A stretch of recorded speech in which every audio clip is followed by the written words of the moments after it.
já ouvimos e vimos aqui até esse momento. Continua conosco.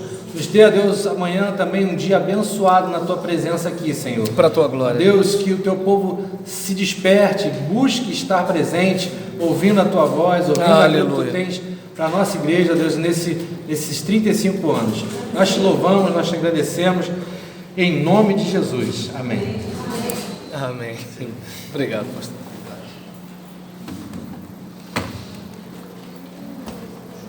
Opa, todo.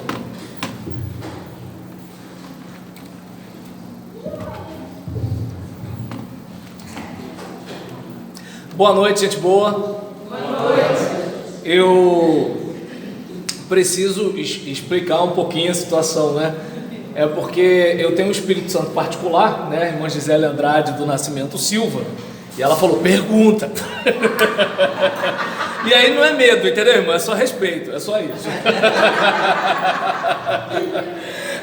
Eu estou muito contente com o convite dos irmãos. Eu me sinto muito honrado de estar aqui. E uma das coisas que me honra muito é o fato de saber que tantos pregadores aqui por perto e o pastor e a igreja tiveram o carinho de convidar alguém que está vindo de lá da Baixada Fluminense para estar aqui com os irmãos. Então eu estou muito contente, muito feliz de estar com os irmãos. E para a gente não gastar tempo aqui falando da vida do carteiro, vamos para a mensagem, porque é o motivo, né, de o carteiro trazer a carta. E eu peço que você esteja com a sua Bíblia aberta. Hoje o computador decidiu que é pra gente ser crente à moda antiga, tá certo?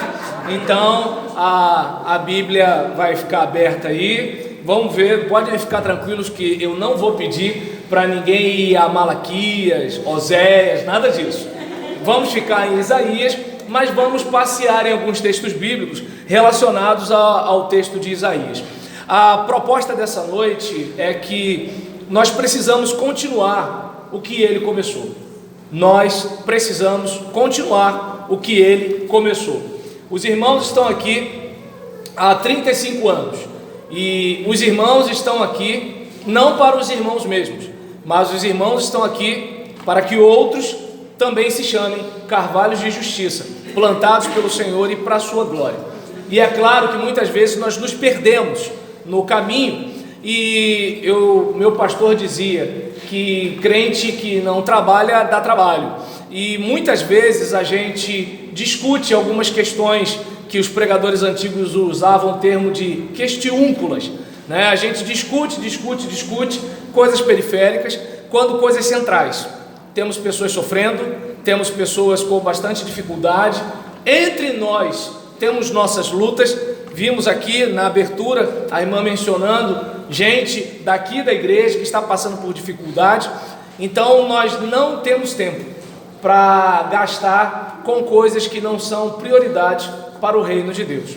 E aí eu gostaria de deixar claro aqui que nós somos a comunidade do reino de Deus. Nós somos a igreja do Messias, nós somos o corpo de Cristo. Nós fomos capacitados também porque nós lemos ali a citação do profeta Isaías em Jesus, mencionando, dizendo que havia se cumprido isso quando ele veio. E nós, como corpo de Cristo, também fomos capacitados para proclamar a boa notícia de Deus. E nós também, não apenas Jesus naquele período, mas nós também temos o privilégio de colaborar com Deus. Para quê? Para a restauração dessa humanidade caída, como povo adquirido seu. Para quê? Para mostrar as suas virtudes. Ele nos chamou das trevas para a sua luz. Tem gente que tem aquela ideia de que só quem tem o dom é que deve evangelizar, mas a Bíblia diz que nós somos povo adquirido. Para quê? Anunciar as grandezas daquele que nos chamou das trevas para a sua maravilhosa luz.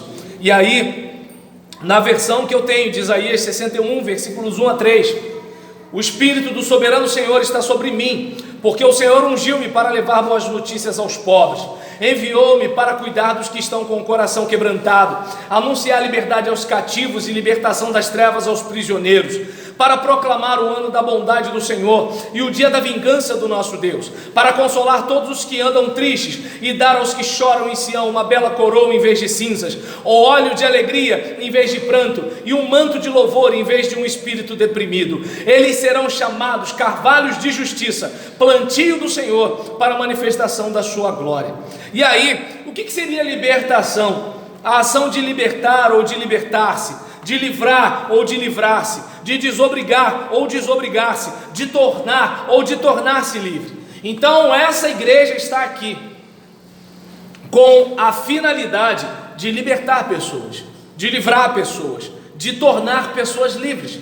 A Igreja Batista Monte Alegre foi plantada há 35 anos. Para quê? Para que as pessoas não sejam escravas, inclusive de si mesmas. E aí, a Bíblia fala aqui que o Senhor foi ungido, e nós, como corpo de Cristo, temos sobre nós essa unção. E o que seria unção? De acordo com o hebraico, a palavra significa literalmente gordura. E nesse gesto de derramar a gordura, depois, irmã, manda para mim, tá bom? Manda para mim, e se botar no Facebook me marca, Roberlan Julião. E aí, claro, e pode parecer estranho, mas tem um monte de Roberlan por aí. Tem até um tocador de forró chamado Roberlan Coquim, acredita? É verdade. E aí nisso, voltando para cá, unção do hebraico gordura. Naquele momento em que separava alguém para um determinado ministério, se derramava o óleo. E aquele óleo era o quê? Era o símbolo da concessão de um favor divino, era símbolo de uma capacitação, era símbolo de uma atuação de Deus, era símbolo da atuação do Espírito. Então, quando Jesus fala, Ele me ungiu, está deixando claro o seguinte: Ele me capacitou. Igreja Batista Monte Alegre, Deus capacitou você, Deus capacitou você para que gente aqui ao redor seja livre. Eu não faço a mínima ideia de quem são as pessoas aqui ao redor. Eu não faço a mínima ideia de quem é o seu vizinho, quem é seu pai ou sua mãe que não está aqui. Eu não faço a mínima ideia dos grupos religiosos que tem aqui ao redor. Eu só sei de um negócio: existem pessoas presas, existem pessoas que aparentemente são livres, mas pessoas que estão entre cadeias. E Deus separou você, igreja, para plantar neste lugar o reinado do Senhor contra todo o império das trevas. E se Deus acredita em você, eu também acredito em você. Você está aqui para isso. E aí, diz aqui a palavra que o Espírito do Senhor está sobre nós e nos ungiu para quê? Para proclamar libertação. E nós somos a comunidade do reino de Deus. Nós somos a igreja do Messias. Nós somos o corpo de Cristo. Em Lucas capítulo 4, versículo 14 a 21, no início do seu ministério, diz o seguinte: Jesus voltou para a Galiléia no poder do Espírito, e por toda aquela região se espalhava a sua fama. Ensinava nas sinagogas e todos o elogiavam. Ele foi a Nazaré, onde havia sido criado, e no dia de sábado entrou na sinagoga, como era o seu costume, e levantou-se para ler. Foi-lhe entregue o livro do profeta Isaías. E aí ele recita esse texto. E a gente observa que Jesus, ele, no poder do Espírito, e por aquela região se espalhava a sua fama. E eu entendo que da mesma forma, igreja, você como corpo de Cristo, você precisa ministrar no poder do Espírito. Louvado seja Deus. Eu estou impressionado, clima de montanha aqui. Eu até pensei, vou tirar o paletó, porque a gente em aula de homilética, não confundir com omelete, não tem nada a ver, né? Mas assim, esse nome está aí até hoje e a gente aceita lá no seminário. Em aula de homilética, quando a gente aprende algumas dicas para pregação, que eu não aprendi muita coisa, mas a gente aprende que se o pastor ele estiver sem gravata, é para a gente tirar a gravata, se ele tiver de paletó, é para a gente botar paletó. Mas nesse clima aqui eu falei assim, quer saber, deixa do jeito que tá, né? E como ele é amigo, ele não vai brigar comigo. Eu dou até uma chance para a irmã puxar o meu paletó se eu me empolgar demais, até porque eu estou sem o meu Espírito Santo particular. E aí nesse caso, né, com certeza o pastor não passa por essa perseguição em casa, mas eu passo. E geralmente na volta para casa, o Espírito Santo já vai me dando todas as avaliações, né, do sermão. E nesse momento meu Espírito Santo particular não está aqui. Vamos sim, por isso que eu estou falando tão mal dele. Mas nesse caso, vamos seguir aqui. Eu lembro que eu fui pregar em Vila Kennedy e fiquei falando da minha esposa.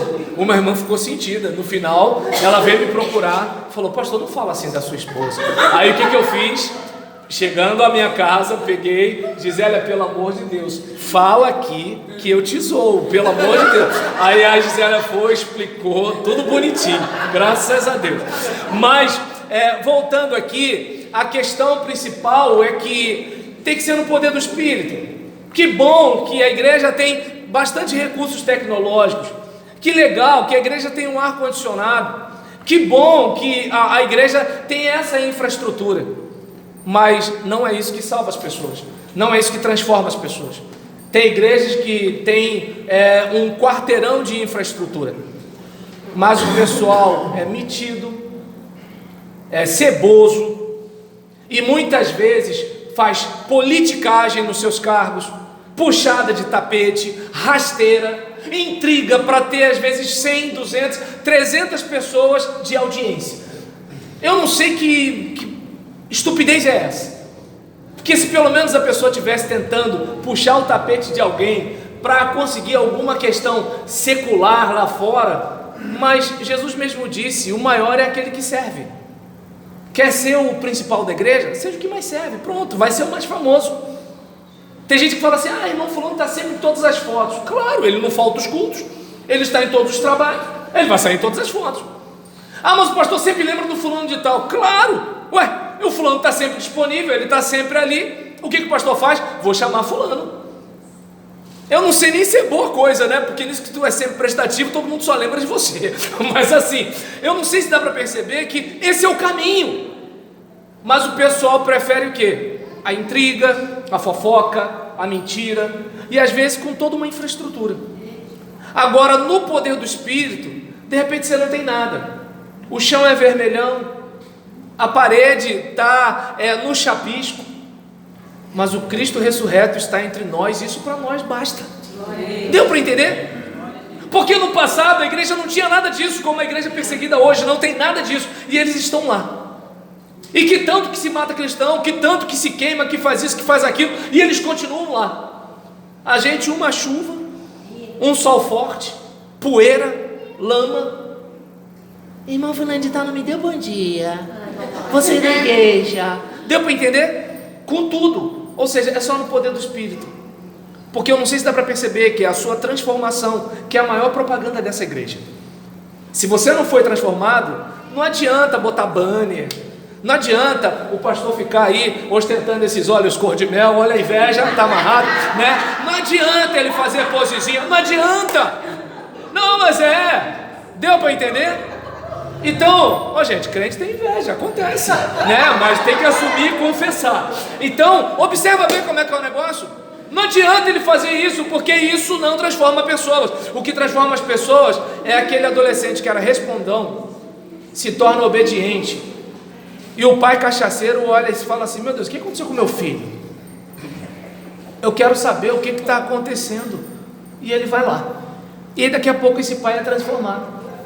O que acontece é que de repente, aquela esposa que fala assim: meu marido virou crente, agora vai ficar chato, né? Agora vai não sei o que lá, não vai fazer mais os paranauê, né? Então, meu marido agora virou beato, esses negócios todinho. Mas ela percebeu que assim, o marido ficou diferente, o marido está mais carinhoso, o marido está mais legal, o marido está mais simpático. Ela percebeu que assim, o cara ficou diferente. O que está acontecendo? Eu não sei se dá para perceber. É aquele colega de trabalho que ganha o dobro do outro e fala assim: eu não entendo, eu ganho mais do que você, mas você está com as suas finanças em ordem, você não está enrolado, e eu estou desse jeito. Entende? É aquela questão de um olhar para o outro, mas você tem lutado igual a mim, mas é engraçado, você está tendo uma força para viver que eu não tenho. E aí você olha com aquele sorriso e diz assim: é Jesus. E aí as pessoas que nos pedem a razão da nossa fé, não é a gente que fica ali, eu prefiro estar aqui, tá entendendo? Não é a gente que é chato, é a pessoa que procura a gente. Corria fama, porque Jesus fazia no poder do Espírito. Então que eu e você possamos aprender isso. E aí seguindo, né? O mesmo Espírito que se manifestou em Cristo atua em seu corpo, sua comunidade, ou seja, em mim e em você. Como Deus ungiu, Atos 10:38, como Deus ungiu a Jesus de Nazaré com o Espírito Santo e poder, e como ele andou por toda parte fazendo bem e curando todos os oprimidos pelo diabo, porque Deus era com ele. E aí em 1 Coríntios capítulo 12, versículo 13 está escrito: pois em um só corpo todos nós fomos batizados em um único Espírito, quer judeu, quer gregos, quer escravos, quer livres, e a todos nós foi dado de beber de um único Espírito. Se você é de Cristo, irmão, há poder de Deus na sua vida. Aí talvez você diga assim: ah, pastor, não há não, olha, vou falar um negócio, eu sou um crente meia boca, muito do fedorento, eu não estou com nada. Não, meu irmão, você está ligado, você está conectado na tomada. O que você precisa é o quê? Acessar os botões corretos, e você vai funcionar. O que acontece é que às vezes o Espírito ele é residente, mas ele não é presidente. Como diz um hino, eu deu vontade de falar hino antigo, mas música não envelhece. Quando tudo perante o Senhor estiver e todo o teu ser ele transformar, só então hás de ver que o Senhor tem poder, quando tudo deixares no altar. A pergunta não é se você tem mais de Deus, é se Deus tem mais de você na mão dele. Essa é a questão. E aí, a missão de Cristo é a missão de sua igreja, do seu corpo, da sua comunidade. Mateus 28, de 18 a 20, está escrito: então Jesus aproximou-se dele e disse: foi-me dada a autoridade nos céus e na terra, portanto, vão. Façam discípulos de todas as nações, batizando-os em nome do Pai, e do Filho, e do Espírito Santo, ensinando-os a obedecer tudo que eu lhes ordenei, e eu estarei sempre com vocês, até o fim dos tempos. E aí eu gostaria que você pensasse, lá no final do ano, olhando para trás: quem é o meu discípulo? Quem foi o filho que eu gerei na fé? Aí talvez alguém diga assim: ah, mas eu sou tímido. Tá legal, alguém se decidiu na igreja? Cola nessa pessoa. Entende? Se você observar, só uma pergunta: tem alguém aqui dessa igreja que tem algum parente que não seja crente? Levanta a mão, só para ter uma ideia. Pronto, opa, pode abaixar. Se você quer fazer um discípulo, chega para esse irmão e fala assim: tem como agendar uma visita para ele na sua casa? Eu quero falar de Jesus para alguém.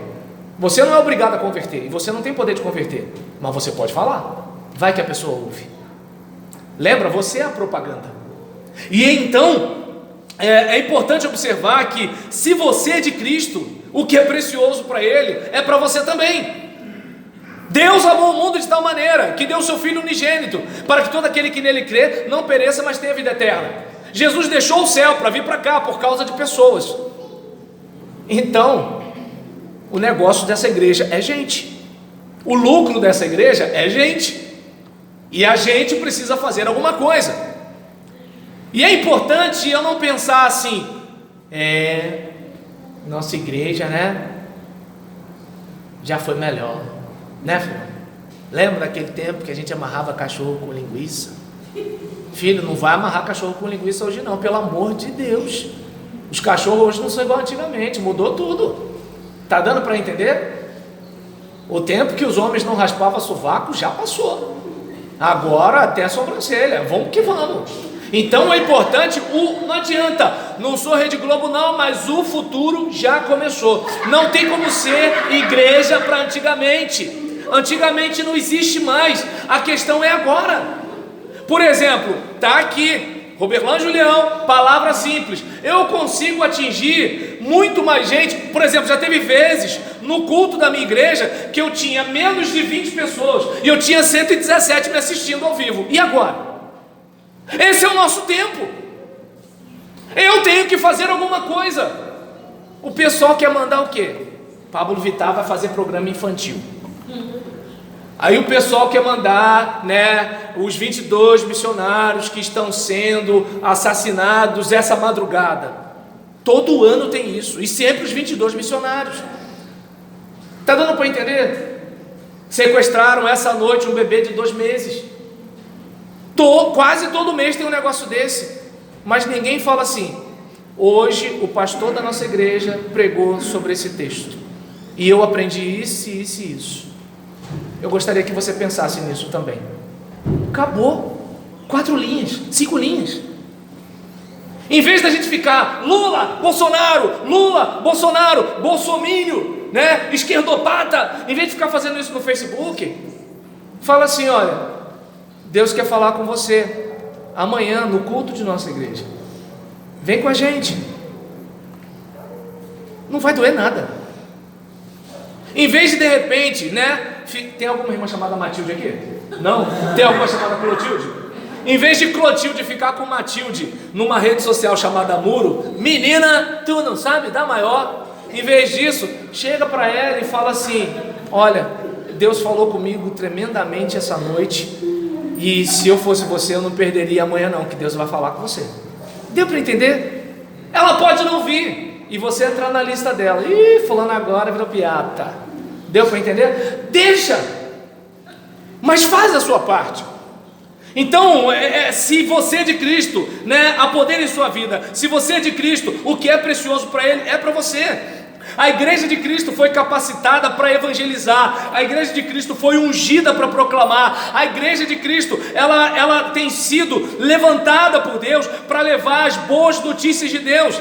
1 de Pedro, capítulo 2, versículo 9 diz: vocês, porém, são geração eleita. Deus escolheu você, Igreja Batista Monte Alegre. Vocês são sacerdócio real. Ou seja, o sacerdote é aquele que leva a causa do homem até Deus. Você foi colocada neste lugar, igreja, para levar a causa desse bairro, cheio das misérias, das mazelas e dos sofrimentos que esse bairro tem, e apresentar essa causa a Deus como assim: Senhor, faz algo nessa terra, porque nós não estamos plantados aqui para ficar de braços cruzados vendo o diabo agir, mas nós estamos aqui como um foco de resistência contra o mal.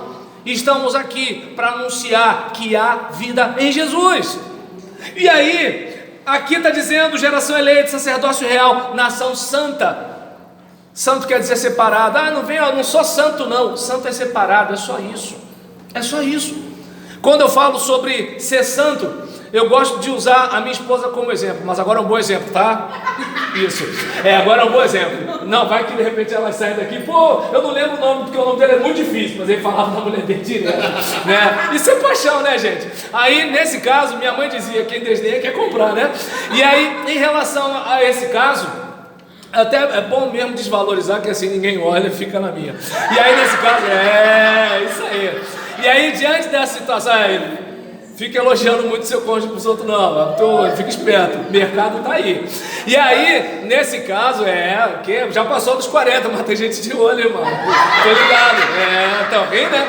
O quê? Aí, em relação a e diante dessa situação aqui, quando eu falo de santidade, eu gosto de mencionar a minha esposa. Por quê? Gisélia é uma mulher. Eu aprovo isso para você, né? Mas não provo para você. Então, Gisélia é uma mulher, mas quando ela se casa comigo, ela se torna minha mulher. Isso faz o quê? Com que ela seja separada para mim. Entende? Se você está comendo uma barra de chocolate, você dá um pedaço para o seu amigo, aquele pedaço que você deu para o seu amigo é de quem agora? Do seu amigo. Então foi separado para ele. Então nós estávamos aqui, mas no momento nós nos entregamos a ele e passamos a pertencer a ele. E aí precisamos viver como quem pertence a ele. Eu, como homem casado, não posso me comportar como um jovem solteiro. Tem uns irmãos aí que às vezes se comportam, né, uns tiozinhos aí, gosta de bancar o solteirinho, né? Mas assim, é bom não chegar pra lá nesses caras, né? É bom, tem uns irmãos que não se tocam. E aí nesse caso, eu acho que homem fica mexendo muito com a mulher dos outros, não deve estar mexendo com a dele, mas deixa isso quieto. E aí diante dessa situação, cada um, quem está ocupado com o seu material não vai ficar olhando o material dos outros, tá vendo? E aí diante disso, né, é importante a gente observar aqui que nós somos nação santa, nós somos o povo exclusivo dele. Para quê? Para anunciar as grandezas, não é para falar mal da igreja. A gente não está aqui para ficar falando mal da Igreja Universal, da Igreja da Graça. A gente não está aqui para falar mal do Bispo Macedo, né? A gente não está aqui também para falar mal do Pastor Marcos. A gente não está aqui para isso. A gente está aqui para falar das grandezas de Deus. Das grandezas de Deus. Ontem, dando aula de ética para os meus alunos, eu falava para eles: no ministério de vocês, vai ter gente na igreja de vocês que vai furar o olho de vocês, vai ter gente querendo o mal de vocês, vai ter gente puxando o tapete de vocês, vai ter gente querendo que vocês saiam, mas isso não é todo mundo. Então vocês não podem chegar na casa de vocês e ficar falando da igreja, porque não é a igreja. Tem um ou outro, mas não é a maioria. A maioria quer mudar de vida. A maioria quer santificar os olhos, os lábios e os ouvidos. Porque se era para viver na safadeza, ficasse lá fora. A maioria quer o quê? A maioria quer ser melhor para Deus. Mas quando você fala mal da sua igreja, perto da sua esposa e dos seus filhos, eles podem ter a ideia de que a igreja toda é aquilo que meia dúzia é. Claro, isso lá na Baixada Fluminense. Aqui é Rio de Janeiro, terra de Marcelo Crivella. Aqui é tudo top, né? Então é outro nível, aqui é outra situação, né? Então, por exemplo, eu lembro que uma vez eu indo para Bangu, ia para Campo Grande, e aí a gente estava passando por um lugar, aí um rapaz falou assim: cuidado, pastor, que aqui é perigoso. Eu falei: mas cadê as ruas de barro? Porque lá na minha terra, lugar perigoso é a rua de barro. Então eu vi asfalto e falei assim: pô, aqui até a quebrada é top, né? Então é outro nível. Mas assim, nessa situação, pastor invejoso, né, gente? Né? Cobiçando até as quebradas dos outros. E aí nesse caso, eu não sei se dá para perceber que assim, diante de uma situação dessa, né, muitas vezes nós não paramos para pensar que a gente está aqui para falar da grandeza de Deus. A gente não está aqui para espalhar má notícia. A gente não está aqui para falar mal dos outros. A gente não está aqui para falar mal da noiva de Cristo. Tudo bem, a noiva de Cristo vacila, mas Ele morreu na cruz por ela, e Ele a ama do jeito que ela é. Se Deus aceitou a sua igreja, é você que não vai aceitar. Se Deus aceitou os irmãos que são membros dessa igreja, é você que não vai aceitar. Entende? Eu lembro que uma vez, quando eu estava reclamando da minha igreja em oração, só Deus, estava falando mal da minha igreja, mas com o dono da igreja, tá? Dá licença. E aí nisso, Deus falou comigo: a igreja é tão ruim que aceitou um cara igual você, né? Nunca mais orei falando mal da minha igreja, porque eu sabia que eu ia levar na lata de novo. Tá dando para entender? Porque se a igreja for 100%, ela não vai ter gente igual a mim. Você eu não sei, mas igual a mim eu sei que não vai. Porque se igreja é hospital, cada um tem um problema. Então nós estamos nessa terra para anunciar as grandezas daquele que nos chamou das trevas para a sua maravilhosa luz. E aí, diz aqui Mateus capítulo 16, versículo 18: e eu lhe digo que você é Pedro, e sobre esta pedra edificarei a minha igreja, e as portas do inferno, ou as portas do Hades, ou as portas da morte não poderão vencê-lo. E aí, se você é de Cristo, você foi chamado para fora do mundanismo. Você foi chamado para ficar fora desse sistema. E geralmente quando a gente fala de mundo, o pessoal fala, né, sobre o mundo entrou na igreja porque o pessoal, né, tá usando piercing ou ouvindo música do Jota Quest. Gente, o mundo entrar na igreja tem a ver com os valores do mundo: a mentira, a competição, a falsidade, a rebelião, a politicagem, o interesse. É isso que é o problema, né? E aí vamos pregar as boas novas aos pobres, vamos pregar a liberdade aos presos, vamos pregar a vista aos cegos, vamos pregar a libertação dos oprimidos, vamos proclamar que é tempo de graça do Senhor. E aí cabe a nós anunciar a salvação e o juízo do Senhor. Nós devemos anunciar a salvação aos quebrantados, pregando boas novas aos pobres, que os desfavorecidos ao redor de nossa igreja conheçam o profeta da esperança, experimentem a vida eterna que começa aqui. Cabe a nós anunciar a salvação e o juízo do Senhor, proclamando liberdade aos presos, recuperação de vista aos cegos, e que as pessoas vejam em nós a liberdade para vencer a nossa própria maldade e inclinação ao erro, e elas se transformem. Nós estamos aqui para anunciar a salvação aos quebrantados, libertando os oprimidos, que os poderes das trevas no mundo espiritual, no ambiente social, na realidade virtual, sejam vencidos pelo poder de Deus através de nós. Nós estamos aqui para quê? Proclamar o ano de favor do Senhor, que as pessoas quebradas, como no ano do jubileu, tenham restituídos os seus bens, as suas vidas, em verdadeira e plena liberdade. Cabe a nós anunciar a salvação e o juízo do Senhor. Devemos anunciar a punição dos autossuficientes, proclamando o dia da vingança do nosso Deus. Depois desses 7 dias, o Deus eterno falou comigo assim: homem mortal, eu estou pondo você como vigia para a nação de Israel. Você entregará a eles os avisos que eu lhes der. Se eu anunciar que um homem mau vai morrer, e você não avisar esse homem para que pare de fazer o mal, e assim salve a sua vida, ele morrerá como pecador, e você será o responsável pela morte dele. Se você avisar um homem mau, e ele não deixar de pecar, ele morrerá ainda pecador, mas você não morrerá. Se um homem direito começar a fazer o mal, e eu o puser em uma situação perigosa, ele morrerá se você não o avisar. Ele morrerá por causa dos pecados dele, e eu não lembrarei do que ele fez, e você será responsável pela morte dele. Se você avisar um homem direito que não peque, e se ele der atenção a você e não pecar, então ele ficará vivo e você também não morrerá. Ezequiel 3, versículos 16 a 21. Então a gente observa o seguinte: é seu papel anunciar. Conversão não é problema seu. Cabe a nós anunciar a salvação e o juízo do Senhor, porque temos o privilégio de colaborar com Deus para a restauração da humanidade caída, para consolar todos que andam tristes e dar aos que choram em Sião uma bela coroa em vez de cinzas, o óleo da alegria em vez de pranto e um manto de louvor em vez de espírito deprimido. Eles serão chamados carvalhos de justiça, plantio do Senhor para a manifestação da sua glória. Cabe a nós anunciar a salvação e o juízo do Senhor, salvação aos quebrantados, punição da impiedade, porque está chegando o dia em que a maldade vai ter fim. Eu creio que esse dia vai chegar, que em vez de ficarmos presos à organização, lembremos que a organização deve servir ao organismo vivo que é o corpo de Cristo, que em vez de ficarmos preocupados em termos cargos eclesiásticos, desejemos gerar filhos espirituais, que em vez de manter crentes na igreja com programas e atividades, discipulemos os nossos irmãos e sejamos discipulados por eles, de modo que um ajude o outro a ser mais parecido com Jesus, para que assim como ele, sejamos instrumentos de Deus na força do Espírito Santo para restaurar a dignidade perdida do gênero humano. Não sejamos como crente cliente, que sejamos discípulos discipuladores, que geram filhos espirituais para Deus. Em vez de ganhar almas, ganhemos futuros ganhadores de almas pelo discipulado e cheguemos a ter até netos espirituais. Assim levaremos festa onde ainda existe angústia e salvação onde há prantos. Afinal, nós fomos salvos para salvar, libertos para libertar, abençoados para abençoar, curados para curar. Que venha um tempo de restauração em nossas casas, ruas e bairros. Não somos de alface, nós somos carvalhos de justiça. Não somos pés de alface, nós somos carvalhos de justiça. Não somos pés de alface, nós somos carvalhos de justiça. Justiça de Deus, para a glória de Deus. Por isso nós estamos aqui. E aí, fica de pé e repita comigo: o Espírito do Senhor está sobre a nossa igreja. Ele nos ungiu também para levar boas novas aos quebrantados.